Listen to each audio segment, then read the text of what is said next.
All right, and what is up, guys? Welcome to another episode of the Fight Forecast. I am Ryan, and I am here with my partner from DFI, Daily Fantasy Insider, Dave. So basically, what we're going to be doing this week, kind of what I did a little bit last week, where we are part of DFI now. We can't give out certain information. You do have to subscribe for that. But we're still going to be breaking down the fights, giving you a little bit of insight, and then we highly suggest you subscribe to the information. That way you can get the in-depth picks and all that good stuff. But to start off the card here, we got Nathaniel Wood versus John Castana. I'll kick this one to you. What do you think about this one? Um, Both fighters are relatively kind of similar. They both have power in their hands, but for the most part, they're looking to get the fight down to the mat. I give Wood pretty much the edge, and in almost everywhere. He's a little bit, he's going to be the faster fighter. I thought he would be the taller fighter, but when I looked at the stats, he's actually shorter. But on the feet, he's going to be faster. And he's got better wrestling, better submissions. Not by a lot, but it's just enough where anywhere this fight takes place, he should have the edge. I mean, I'm a little worried that, when his last fight, he was taken out, John has the ability to take him out. But I honestly think Wood just, hits him early, hits him often, then, either finishes him with some ground and pound or gets a submission victory. What are your thoughts? Yeah, no, I agree. I think Wood, from the tape that I saw, his one weakness is that when he does get on the ground, he does tend to put himself in some bad situations.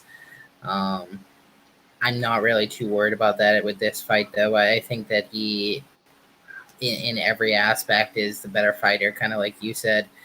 I think he'll either win by decision or finish him. I don't necessarily think submission, but I do think that, this is a pretty easy fight to pick, honestly, which the odds show that. Yeah, I mean, John's been submitted 3 times. He's never been knocked out, so it's probably going to be one of those things where it could be just like a fluky submission, or like he's trying to go for a sub, gets him on it, gets him belly up, and then just gets a little bit of a submission or some fluke, Yeah. KO, ground and pound. What was it? There was something else I was going to say when you were talking that I was key on, but all right, we'll go on to the next fight. So the next fight we got here, another pretty one-sided fight from at least what the odds and DraftKings are saying. We got Nicolas Stolze versus Ramazan Empav. I mean, I'm not really too interested in this fight, honestly. I think that it's honestly probably going to be a pretty boring fight. Neither fighter really does much when it comes to landing strikes or anything of that sort. Both of them land like 2.5 strikes per minute. So neither of them really do much there. I'd probably lean Ramazan, but I don't feel comfortable really in that. He is the better fighter, but this fight just honestly didn't really do much for me at all on either side. What about you? Yeah, I kind of agree for the most part. I mean, it's not going to be a very exciting fight. Amib is very, he likes to take, the center of the cage, take control of the fight, but it's not high volume. He's not a high volume wrestler either. But like Stolze is like kind of weird where he lets people dictate the fight, but then often when he wants to, he charges forward and throws punches and bunches. And, he does, and he also will mix in wrestling, which could be key because he struggled a little bit with Rocco Martin, and me, whenever, Rocco got in his face or Rocco was able to get him on the ground, and Meeb struggled a little bit, even though Meeb has the, wrestling background. But I still think Stoles, or whatever, how you pronounce his name, has only got about a round in him, maybe a round and a half, and then you could see him start to fade as fights go along. But Amib should win this in probably a very boring decision. Yeah, that's kind of what I'm thinking. I think it'll be a very boring fight. I think he wins, but not really anything you want to, focus on much. I honestly think the line's a little too wide for what it is, just because Stolze could get him for some reason or get him out early because he does have some power, but I don't think he should be minus or me should be minus 380. Yeah, no, that's a pretty crazy line for a guy that it isn't really a volume striker, isn't a finisher, uh, isn't really anything of that sort. But the next fight we got Beth Correa versus Peeny Kanzid. I'll kick this one to you. What do you think about this one? It should be. This one was probably going to be a very entertaining fight. Betche always comes out. She's kind of a crazy fighter. You know, the problem is for me with her is she's 37 years old. She's not getting any better. She doesn't mix in a ton of takedowns. I think she only averages like a half a takedown a fight. She does throw high volume, 4.5 strikes a minute, but Penny has just been getting better fight by fight. Her last fight against Jessica Rose Clark, she actually, looked a lot better. She throws just as much volume. She can, and then she also absorbs less. I just think, Penny's just going to be too much, too quick, too fast for Betche, and it's probably going to just be a decision victory for Penny. Yeah, I definitely think it will be decision either fighter that wins. Both of these fighters do tend to go the distance or pretty close to it. Like you said, both fighters throw a good amount of strikes. Both of them throw over 4 strikes per minute and land over 4 strikes per minute. So neither of them really do much takedown wise, though. I do kind of lean Correa a little bit just due to the fact that if you look at the level of competition that Penne has fought, it seems like whenever she fights more well-known fighters that she does tend to struggle a little bit. So just for that reason, I do give a slight lean to Correa, but it's a lean. I wouldn't really feel comfortable with probably betting on either of these fighters, but that's kind of how I see the fight going. Is that a lot of strikes, decision-based victory that she kind of squeaks it out in the third round just by doing a little bit more. Yeah, I mean, I know we're not supposed to really give away DraftKings, advice in this, but this is probably a fight you want to target for cash. Both throw at high volume. It's not going to go to, neither of them are going to finish, but they'll throw enough volume where in cash games you'll probably get, 70, 80, maybe 90 points in a victory, which for cash games, not a bad play, at their price tag either. But I just wanted to throw that in there just for a little DK advice. Yeah, I will say that I won't say which one, but one of the two fighters I did pick as a cash fighter. So I do agree with you that it is a fight that for their price, it's worth it to throw one of them in your cash lineup. They're pretty safe for 70 or so. So the next fight we got Rafael Posea versus Tanner Bosher. I think that this fight, it's just a matter of time before Bosher finishes Posea. Looking at some of the tape on him, he honestly has some of the worst striking defense that I've ever seen. It's just horrible. He just throws his arms wildly and hopes that he hits. And we saw in Bosher's last fight that he does have that knockout power, that he is a good counter striker. So I would not at all be shocked that Posea is throwing his arms wildly and Bosher finishes him. Even if he doesn't, I think that he still could win by decision. He does have, he's shown in the past that he does have a great chin, that he's very hard to finish.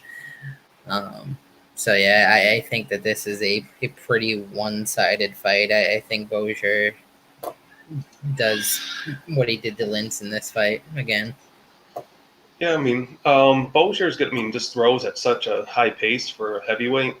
He's about a little over 4 strikes a minute, while Pessoa, I think, is only at like 2.5. I mean, those stats are a little skewed because of when he faced Gonton. He wasn't able to get anything off really. But I think it's going to be competitive probably in the first round. Pessoa does throw hard, and if he can connect, he could put anybody out. And that's when you have heavyweight fights. That's what could happen. But I think Bozer's just going to be a little too quick. His volume's going to be a little too much, and it's going to be a decision victory. I don't see Pessoa getting knocked out unless he just gasses, and then Bozer gets a takedown or whatever, and maybe gets like a ground and pound or a submission. But I just think it's going to be Bozer's going to get a decision victory, probably all 30-27 on all three judges' scorecards. So you don't think you're not at all worried about his defense? Pessoa's? Yeah. I mean, I'm slightly worried, but he seems like he's got a pretty decent chin to him. But he's also never been finished, so it's hard to say whether he does have a good chin or doesn't. I mean, he hasn't faced the best competition. I mean, the one big step up Cyril Gane faced, he got submitted, so it's hard to tell. But I'm gonna say Bozer. What does Bozer have? He has 9 career knockouts, and half of his fights are knockouts. So I could see it possibly happen, but I think it's going to be going to the judges. And the only thing that worries me, I was just watching actually Pessoa right before we got on this podcast, is he was throwing some vicious leg kicks, and that's what I could worry about slowing down Bozer if that happens. It's a little thing that could play a big thing because I forget who the fight was against, but he was Jeff Hughes, and he was slowing down Hughes a ton with the leg kicks. Yeah. Yeah, I did see that, and I mean, he does have some good leg kicks. Just the way that he swings his arms, it is. There's no technique to it at all. It's just. It's big guy striking. I mean, there's big guy striking, and then there's sloppy big guy striking, and that was just. I only watched a couple of his fights, so maybe the ones that I watched were worse than others, but the ones that I watched, it was horrible. It looked like some guy that they pulled out of the back alley was just swinging around. True. But the next fight we got Mike Grundy versus Movsar Evlov. I'll kick this one to you. What do you think about this one? I'm going to kick this one back to you because I didn't get a ton of tape study on this one yet. All right. I mean, from what I know, Grundy's not the best. He's a wrestler. His striking's okay, but he's not a great wrestler. I think his wrestling's a little overrated from what I see and watched. But I haven't finished doing all my tape study on this one, so I'm going to kind of kick it back to you for breaking down this fight. Yeah. I think that this fight is going to be a little bit closer than the odds in the DraftKings numbers show. Both fighters, if you look at paper, throw about the same amount of strikes. They land about the same amount of strikes, eat about the same amount of strikes. So both fighters, striking-wise, are very similar from what I can see. Now, Evlov does average 4.5 takedowns per fight, which does normally, obviously I would say that absolutely does give him the advantage.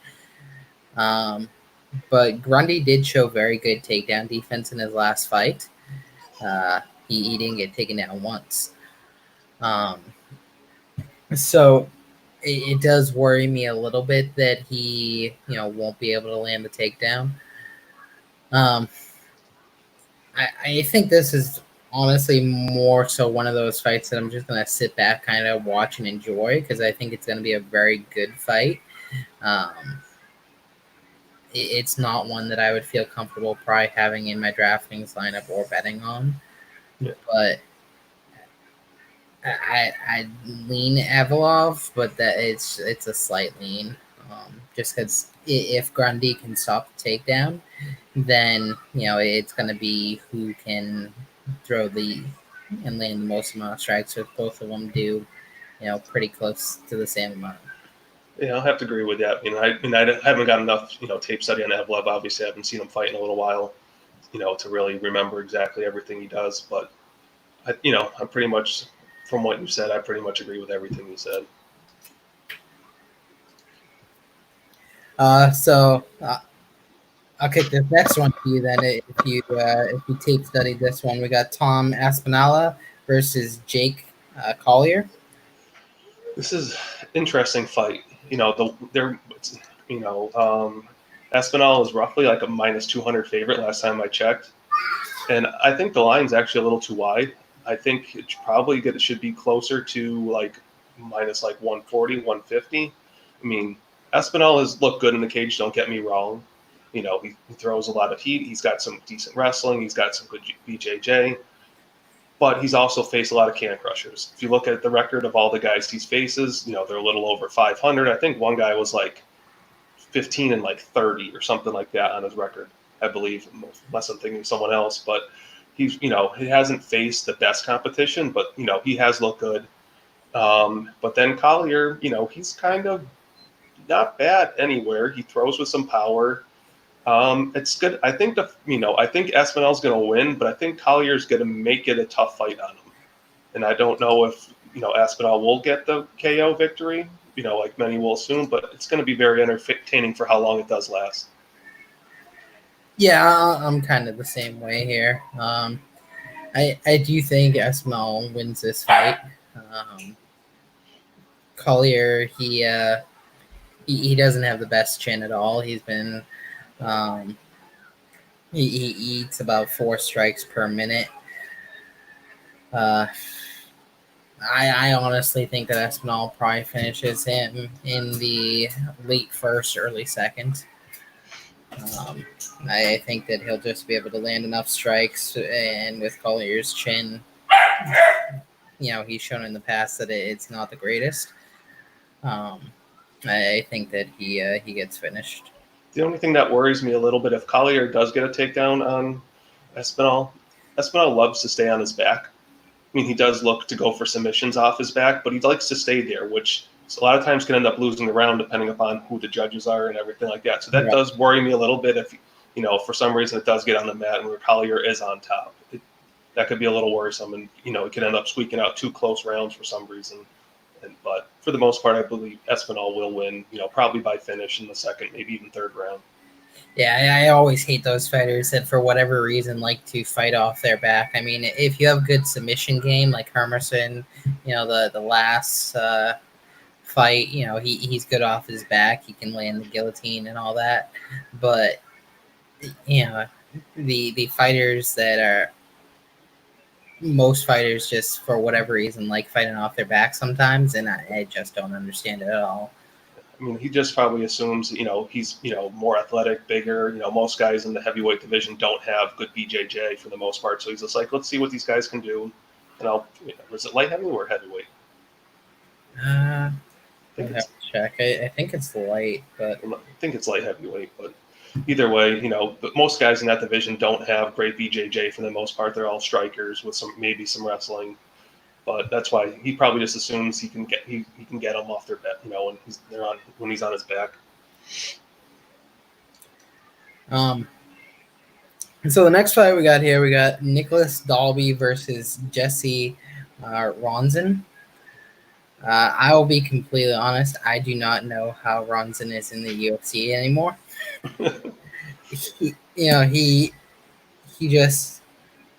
He was not successful in his first run again in the UFC. Granted, against some well-known fighters, but he wasn't successful. He went to PFL, wasn't successful there. Why the UFC signed him back, I don't understand at all. It doesn't make sense to me. This guy hasn't really been overly successful in any place that he's fought. Unless they're just trying to throw Dalby a cupcake fight. I don't understand why he's back in the UFC, personally. I think Dalby easily wins this fight.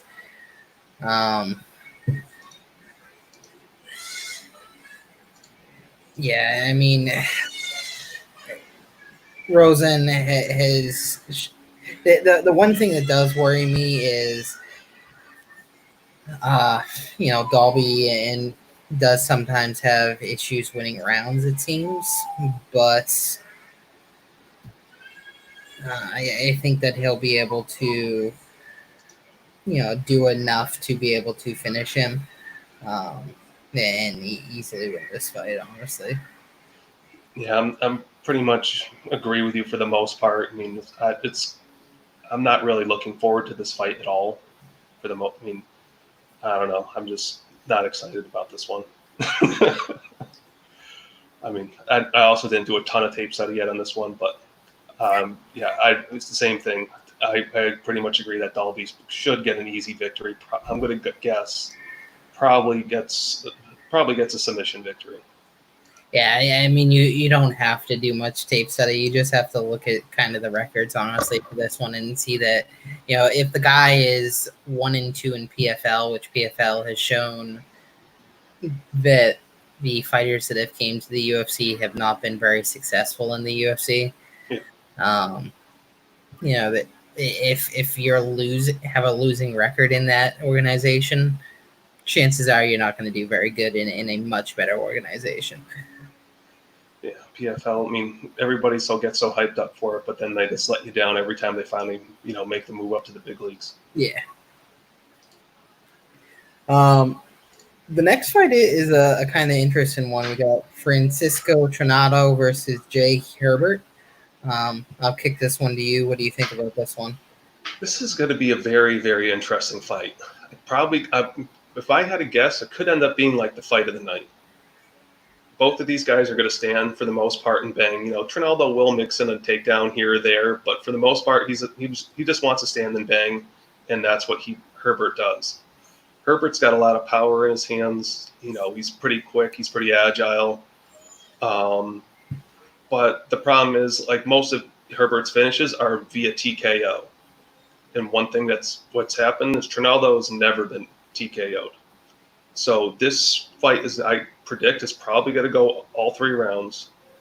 And it's going to be a very entertaining fight where I think Herbert will squeak it out just due to volume.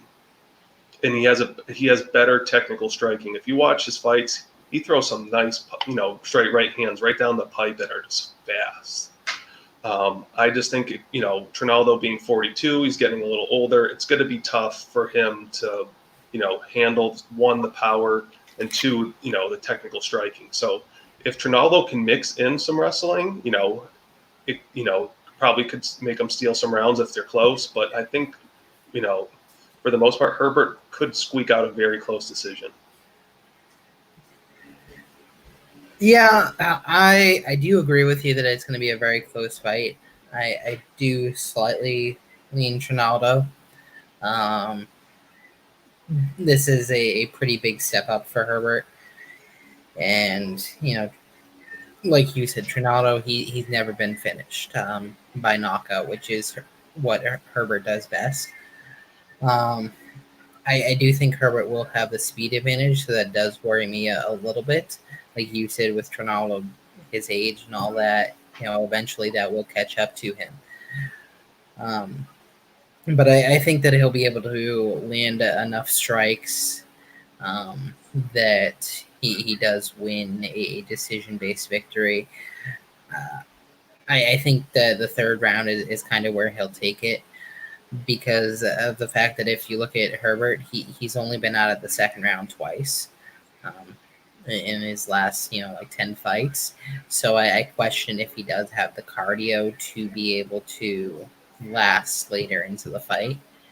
Now, of course, that could just be because he hasn't had to go late into the fight, but where it's a little bit of an unknown, I think Trinaldo will be able to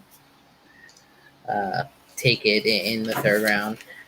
Unlike you, though, I don't think it'll be very high scoring. You mentioned that you thought, it would be a lot of strikes and stuff like that, which normally leads to high scoring. I don't think it'll be very high scoring. I don't think, it's going to be super high. Like, I think if anybody's going to be more high scoring, it'll be Herbert. I don't think Trinaldo's going to. Trinaldo throws round 3. significant strikes. I'm guessing Herbert's probably going to be No. around the 4-ish range, just because he's going to have a little speed advantage, so he'll probably be able to land a couple before he gets hit by Trinaldo. But the one thing I did watch on Herbert, and there's one fight against, I think it was against Steve O'Keefe. No, not Steve O'Keefe. Jack Grant. He went 3 rounds, and he was getting taken down during that fight, and he was still able to get up and have plenty of gas in the third. I think cardio is not going to be an issue for either fighter in this fight, being that it's probably going to be a stand-up. So they're just going to throw. So this fight's going to be razor close. Honestly think it's going to be the fight of the night, sneaky fight of the night right there. Even though there's going to be no finish, I just think it's going to be back and forth all fight long. Fair enough. This next fight, I don't even know if it's honestly worth talking about it, but they've just priced this fight out so far out in both betting and DraftKings that we have Khamzat Chimaev versus Reese McKee.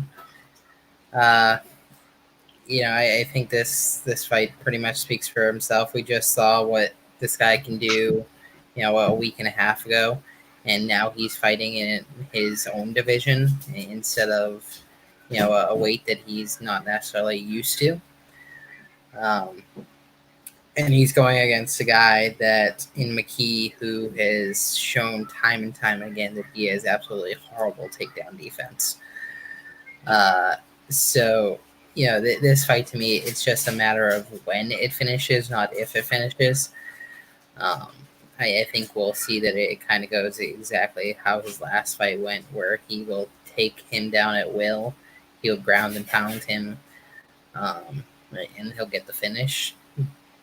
But he's just way too high priced on DraftKings and way too expensive betting wise to really be worth anything. Yeah, I pretty much agree. I was watching McKee's fight right before we got on the pod, and I heard in the pod, and when one of the commentators mentioned that he used to fight at 155. So McKee just is moving up recently to welterweight.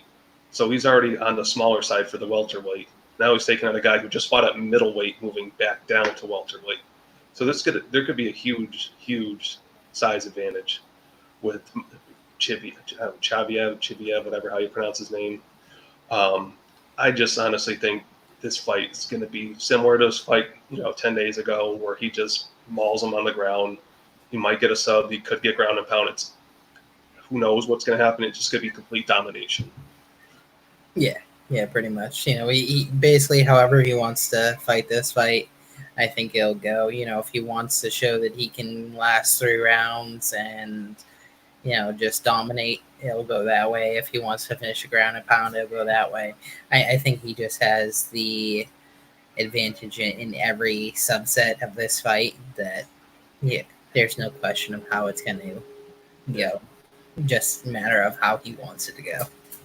Yeah, it's interesting for DraftKings, but we can discuss it on tomorrow night's pod. Next fight we got Alex Oliveira versus Peter Sobota. I'll kick this one to you. What do you think about this one? Interesting fight. Sabato has been in and out of the UFC. If he can land takedowns, I think he could win this fight. He's got some decent, ground control. He's got some decent submissions. But on the feet, he's probably going to get outworked by Oliveira. I just think Oliveira's striking is a little too much volume. He's a little too, crazy. Doesn't have the best fight IQ, Oliveira.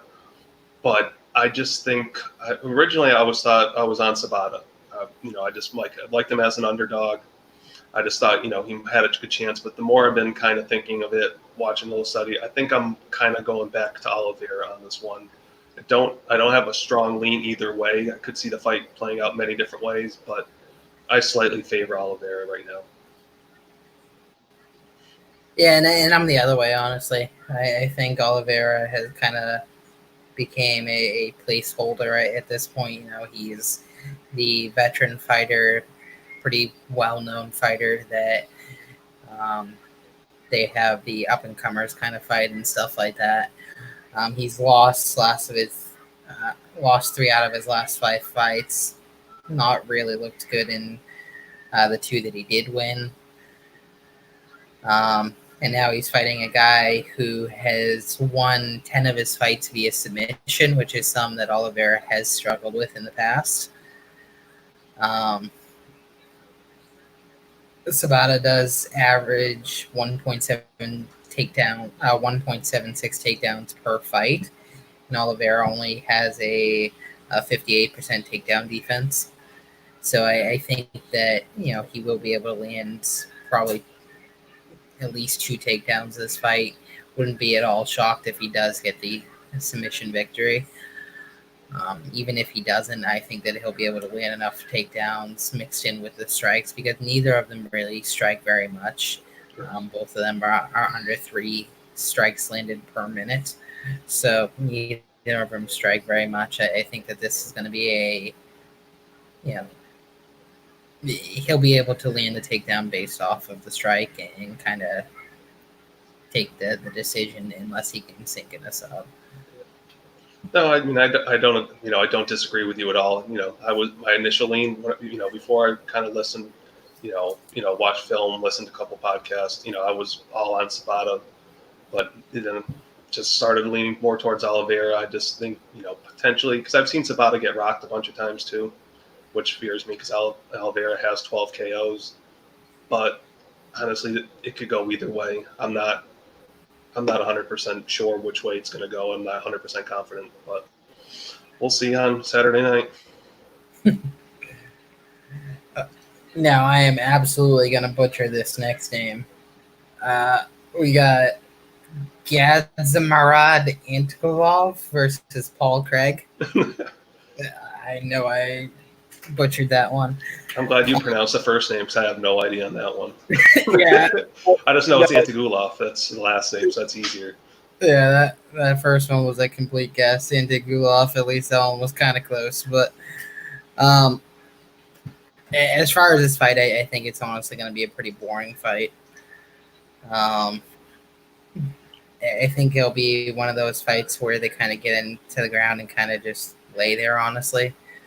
I'm a little bit surprised looking at the, and we can get more into this tomorrow, but that this fight, I believe when I looked, was only the over-under was 1.5 rounds, which surprised me a little bit. I don't really see this fight being that exciting. I lean into Gulov a tiny bit. But both fighters don't have a very good takedown defense. Neither fighter really throws very much. Both fighters haven't looked very good recently in the UFC. I mean, I guess that there could be a submission victory, possibly. And if Craig decides to keep it on the feet, Antigulov does eat 5.92 strikes per minute.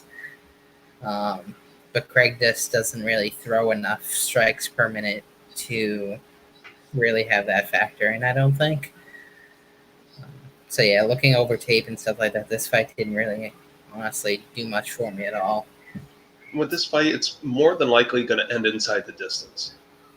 It's either going to be Craig gets knocked out in the first round by Antigulov, or Craig's going to do what Craig does best, survive in the first round, and then come back in the second and third after Antigulov's, gasses, because that's what he showed in the UFC. He can only go about a round. After about a round, he gasses.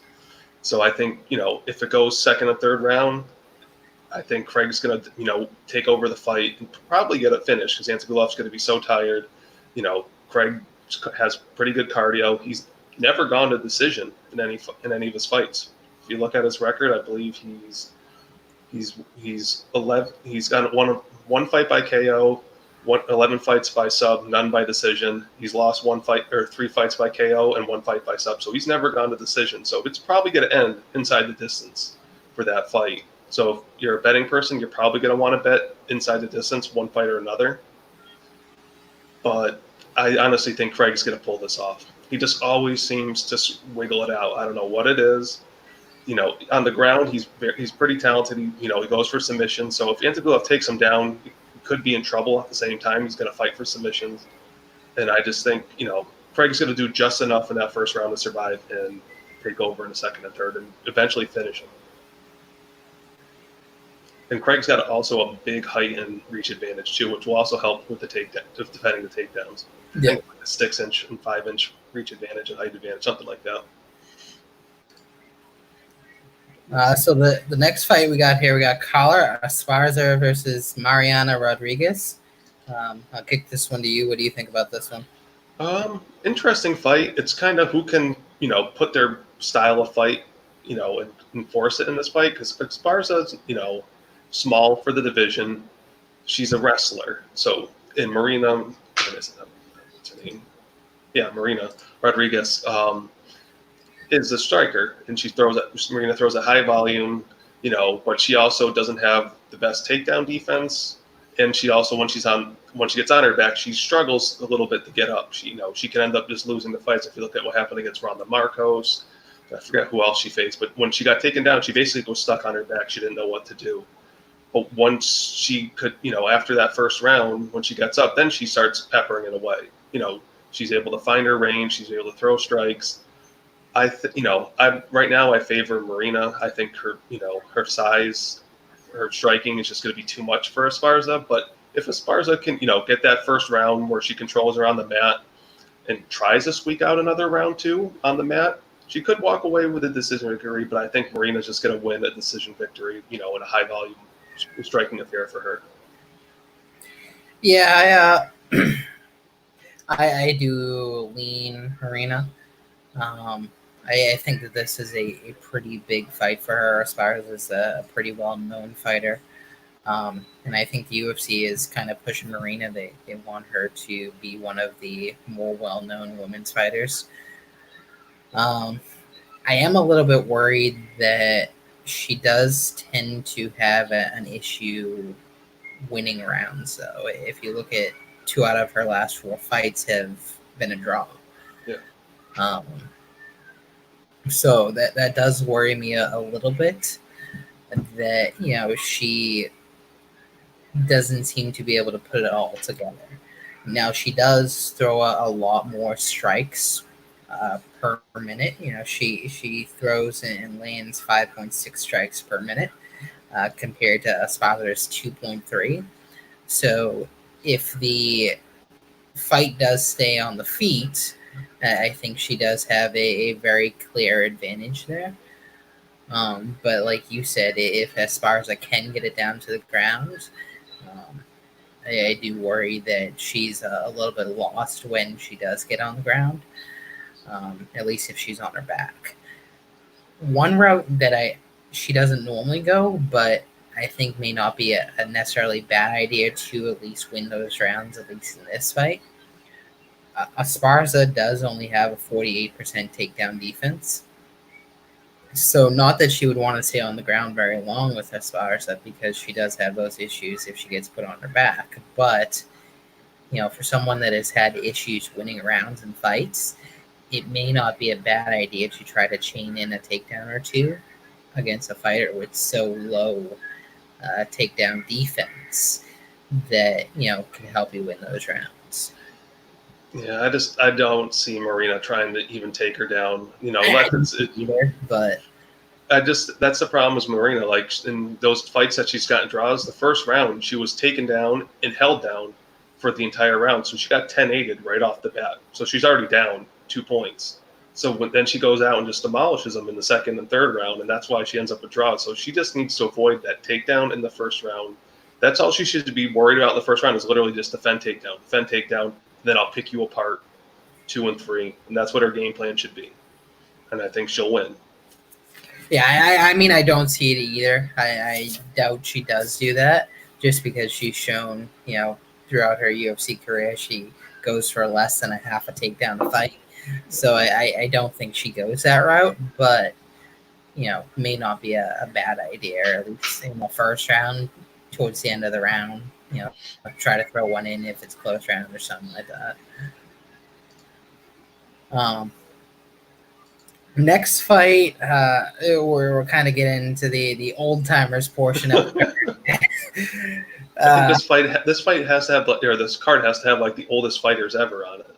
You Yeah, think the about it, you next got Trinaldo, two you fights got are pretty. It's like they pulled them out of the retirement home. you have like 4 fighters in their 40s in this card. You never Yeah. see that. Uh, so the next fight we got Fabricio Werdum versus Alexander Gustafsson. Um, I'm not 100% sure what I think about this fight. I do lean Gustafsson, but we're talking about the same guy that was just going to retire a couple months back. Now he's coming up to heavyweight. Now, granted, he's going against Verdum, who looked absolutely horrible in his last fight. He looked out of shape, and he got pieced apart by Alexei Olenek, which, if you're getting pieced apart by that guy, it may be time to hang up the gloves, because that's not what he does at all as a fighter, Olenek. So I do think that Alexander, at least if he keeps the fight on, standing up, which he should do, that he does have the ability to be able to finish this fight. So I slightly lean Alexander, but it's not something that I feel overly confident in, just because he hasn't really looked good in his last 6, 7, 8 fights. Um, Ever since he lost to Jones again, he just hasn't looked good at all. So it's not one that I feel very sure about. Yeah, that's interesting because both fighters are kind of almost were like it's kind of hard to trust them mentally because when Verdum was on a suspension, he wanted to get released from the UFC. He doesn't seem like he really wants to be there. After his performance last time when he got killed by Olenek, it's I think he's just trying to fight out his contract, trying to get out of the UFC. But then you have Gustafsson, who lost his last fight by submission to Smith in his home country, and he retires. Supposedly it was like he retired, but it was he didn't really mean to retire. He's had some time to think, and he really didn't want to retire. He just was too quick. But he also hasn't looked great in his last couple of fights. I mean, the last really good fight he had was probably he had the Jones fight, and then he fought Glover Teixeira. I think those are the last 2 good fights he's had in a while, and just such a it's so hard to trust either of these 2 fighters in general right now.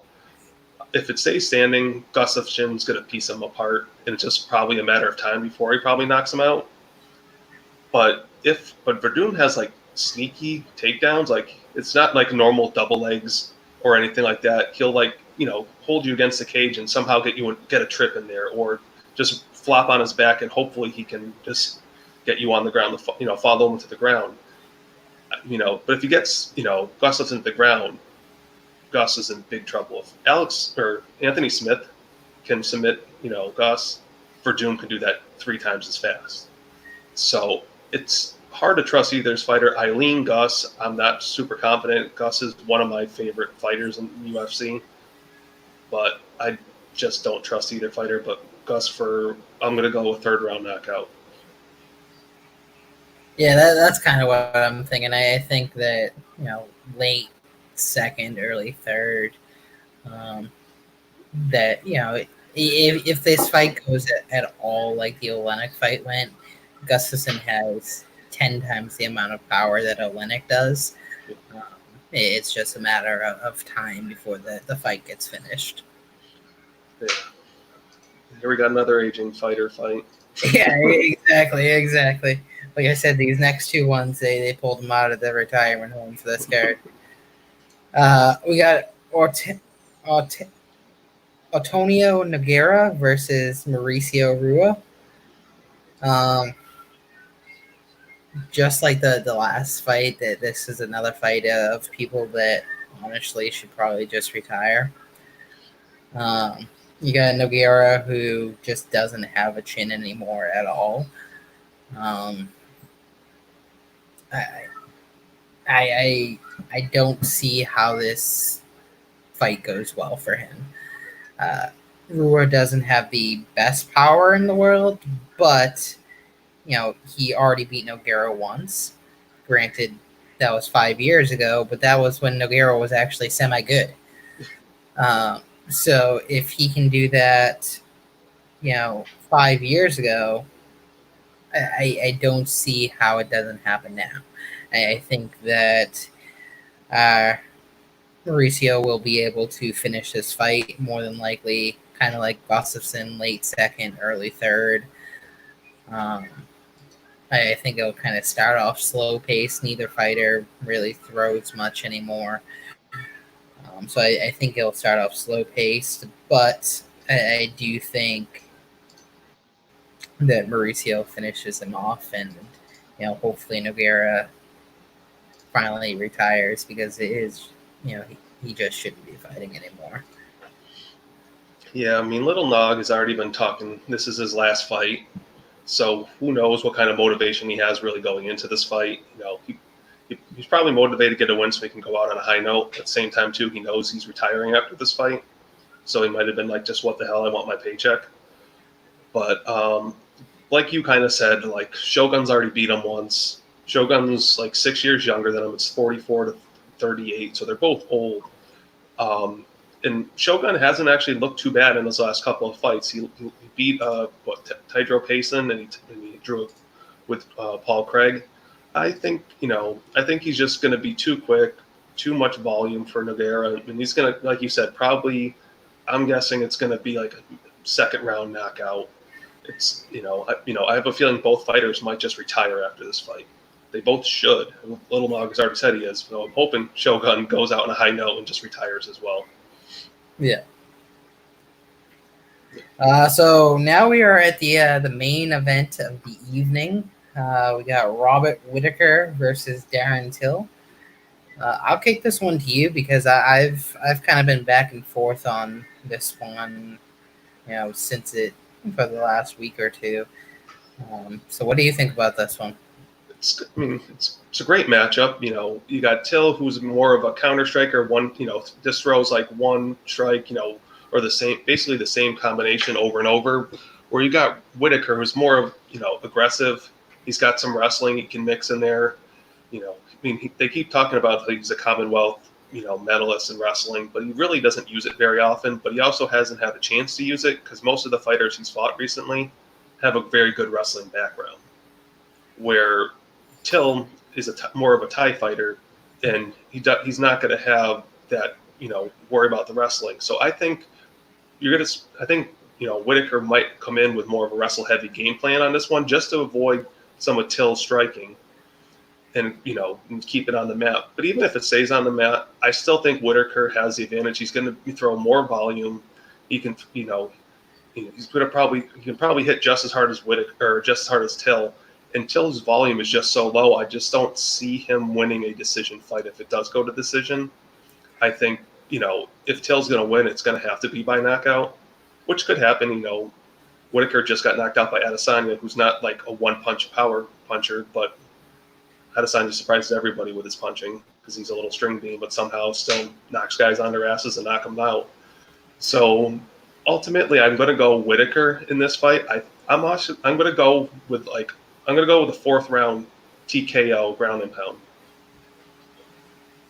Yeah, that's kind of like I said. I was going back and forth. More I looked into it, though, I do agree with you. I do think this is Whittaker's fight to lose.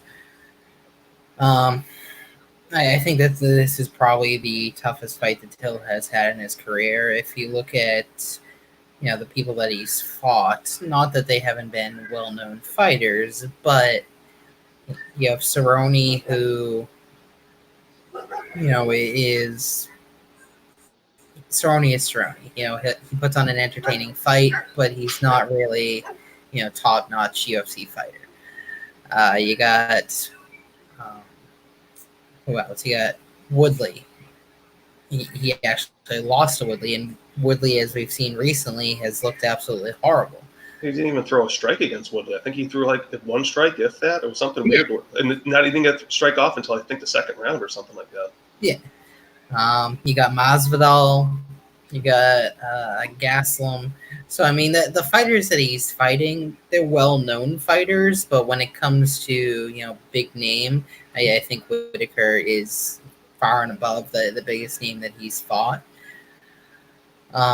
And honestly, in his other fights, he hasn't really shown me much that really impressed me. Like you said, he does have good 1-2 kind of striking, but he's not someone that really chains together combos or anything like that. Doesn't really have much of a wrestling game. And he doesn't seem to have the best fight IQ either. If you go back to the Masvidal fight, he had rocked Masvidal at first, and then just his fight IQ, he kind of screwed himself over in that fight, I think, and ended up getting knocked out. I do think that this fight honestly does stay on the feet. Even yes, Whittaker, they always do say that he does have good wrestling. He just never shows it. I don't think that it has anything to do with the fighters that he's fought recently, even though the fighters he's fought recently have been more ground based. Even before those fighters, he wasn't really showing much of a wrestling game. He's always more so been a striker. So I don't really think this far into his career that changes much. I think that's maybe just something that he has in his back pocket that he can use if need be. But yeah, no, I think that Whittaker probably will finish him late third, early fourth. Even if he doesn't finish him, though, he just throws so many more strikes than Till. He throws over more than 2 strikes per minute more than Till. That I don't see how Till wins this fight.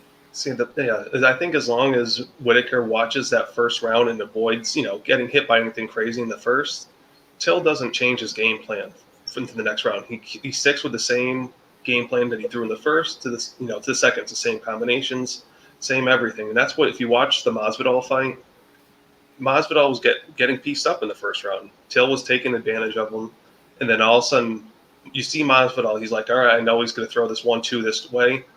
Watch me when I throw. And then you can watch him. Masvidal starts landing counters, over the top, and then boom, he lands the knockout punch. Masvidal changed his game plan to adjust to Till's because Till didn't adjust, even because Till just thought he could rest on his laurels and win the fight the way he was in the first round. And which I think, if you watch, Whittaker, he fought, Yoel Romero. He had to change his game plan throughout that fight. You never know what Yoel's going to do. You got to be on your toes.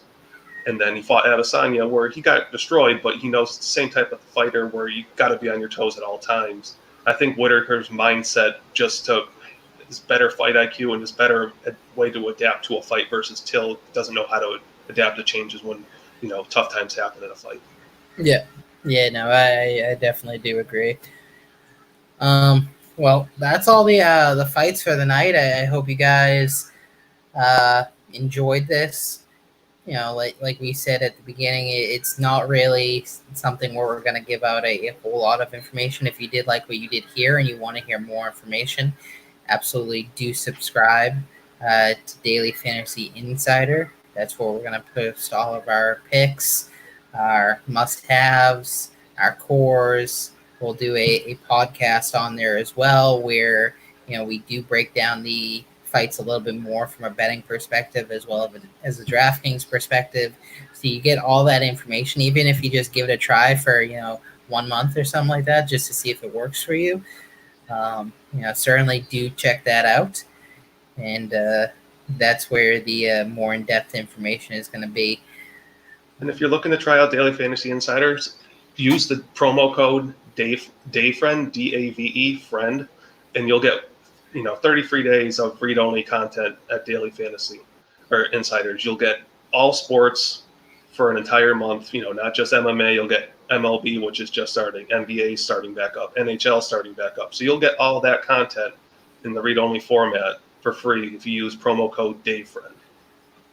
So you can't beat that. You can't beat free access of the best fantasy minds in the sport right now. And don't forget also, we have an app. So, make sure, we don't just have the website, we have an app. Make sure you download, give us 5-star review, but also make sure you use the promo code DaveFriend when you sign up. All right. Well, if you guys have any questions, feel free to reach out to me on Twitter at RSCMMA89, or you can reach out to Dave as well at Dr_Bean17. We're both on Twitter, so if you have any questions about that promo, or just want to pick our minds a little bit, certainly reach out to us, and let's make that money, guys. Good luck, everybody.